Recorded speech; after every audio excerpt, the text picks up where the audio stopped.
Hi there and welcome back. Let's review alcohol and individual life underwriting.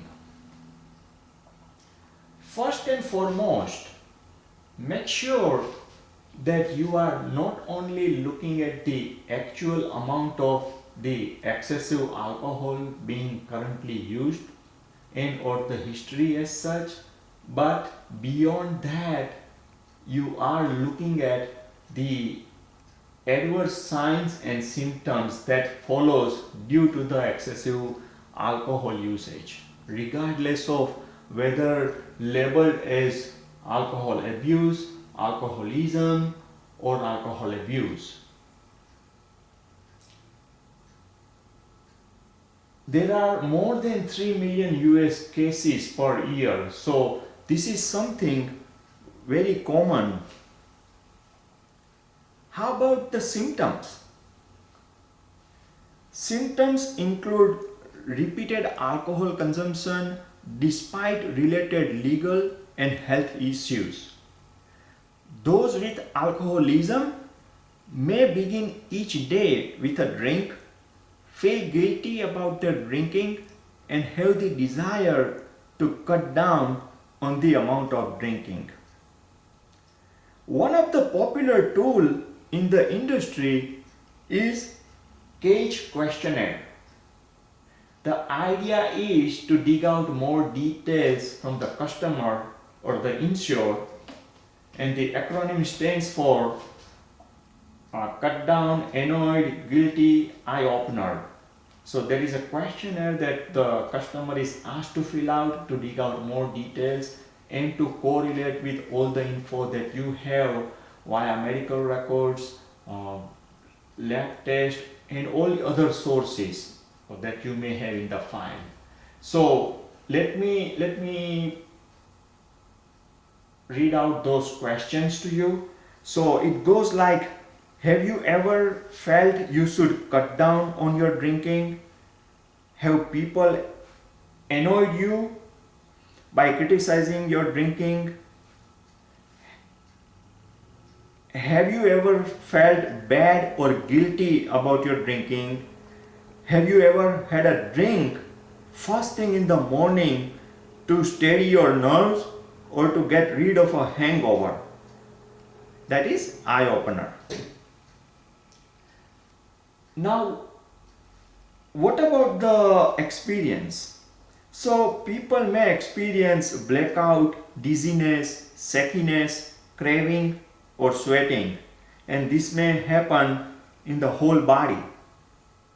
As far as the behavior experience goes, one may feel aggression, agitation, compulsive behavior, self destructive behavior, or lack of restraint. Mood experience includes anxiety, euphoria, general discontent, guilt, or loneliness. GI experience includes nausea or vomiting. Psychologically speaking, it includes delirium or fear. And in addition to that, also common physical substance dependence, problems with coordination, slurred speech, or tremor. So those are the frequently encountered that you will see the experience or the symptoms that you will notice. How about the treatment? The treatment involves counseling by a healthcare professional, a detoxification program in a hospital or medical facility is an option for those who need additional assistance. And of course, the medications are available that reduce the desire to drink. I put down here underwriting requirements because there is no shortcut as such when it comes to alcohol or drugs cases like this. So just make sure that you are not cutting any corner and you are ordering the needed requirements while underwriting the alcohol.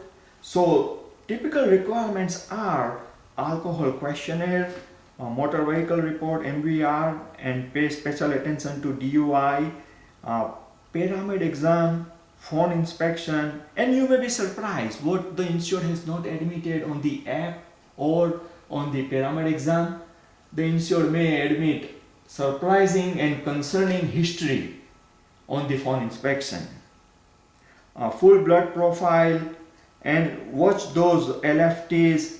Make sure you have HEP panel, alcohol markers, CDT or HAA, and needless to say, last but not least, APS or the medical records. So with that, what should be the underwriting focus? Mortality risk is significantly increased when excessive alcohol use results in irreversible organ system damage like cirrhosis of liver or impaired judgment associated with hazardous risk like adverse driving record, injuries or trauma. Additionally, pay close attention to alcohol induced cardiomyopathy, AFib or ventricular arrhythmia. The GI signs could be esophagitis, gastritis, any liver damage, fibrosis, cirrhosis, liver cancer. Again, there could be alcohol-induced pancreatitis, alcohol-induced peripheral neuropathy, seizures, impaired cognition, autonomic neuropathy or myopathy. Now, frequently you will see that those with alcohol abuse are also having sometimes and even more frequently the drug abuse.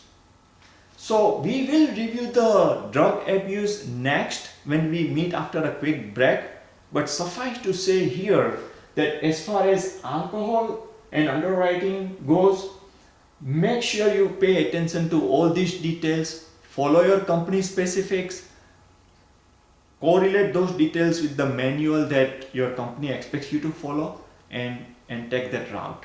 Let's take a quick break and we'll start with the drugs and individual life underwriting. Until then, bye now. Take care.